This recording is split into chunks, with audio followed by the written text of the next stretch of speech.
Huwag ka mananakit. Sawayin nyo din yung kasama nyo, huwag mananakit. Ganyan ang ugali nyo, ganyan Yung ginawa ba'y nyo sa tinuro dating sa inyo ni dati. Manalo? Oh?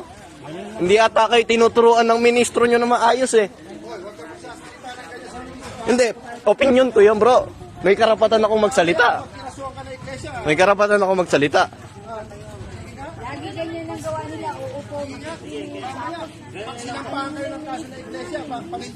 Ano isasampa Ano isasampa, bro? Eh kayo nga, tinitira nyo mga pari namin eh. Oh, itinitira nyo mga pari namin eh. Mga peking dokumento ng Iglesia Katolika. Alis na ko kaya. Ang dami yung ginamit ng mga peking dokumento ng Iglesia Katolika. Oo. Dapat na debate. Hindi dapat na ganyan sila. Ba't kayo magdedemanda? Separated yan bro kung nag-aral ka ng batas. Kayo lang naman ang nagdedemanda at na may personal. Dahil ayaw yung sundin, yung ikalawang Korinto 14 hanggang 5. Pwede ba umuwi na kayo? Hindi bro, hindi ko matatanggap. Sinaktan nyo ko. Oh, sinaktan nyo ako eh. Meron. Huwag kayong magsisinungaling. Yung, ayan o, nagsisinungaling? yan ang kablo. Ito, saksi to. Oh. Saksi ako. Ako, Jared, ang tagal na Saksi namin to, oh. nakikiano sa'yo. Hindi ka ba talaga titigil sa buhay mo? Kung may Diyos kayo, Hindi. Hindi pakialam. Ang issue natin, ba't nananakit? Yun lang naman ang issue natin eh.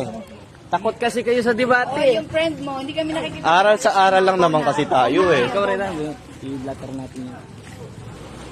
Hindi ganyan. Hindi pwede yung ganyan. Nananakit kayo eh. Bro, huwag ka mananakit. Oh, bro, O huwag ka mananakit. bili na lang tayo. Ano? Sakit, sakit ng dito ko. Bigyan mo lang, bigyan mo lang. Tumama yung ano ko, ulo ko dito. Hindi kasi kayo makalaban ng aral sa aral eh. Naipit yung manggagawa ninyo eh. Na-video ko lang nung ano, nakatulak na ako eh. Naharas na ako. Bro, hindi pa tapos bro. Nanakit kayo eh.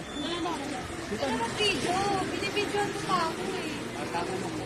Hindi ako naka-video, nakababa ako.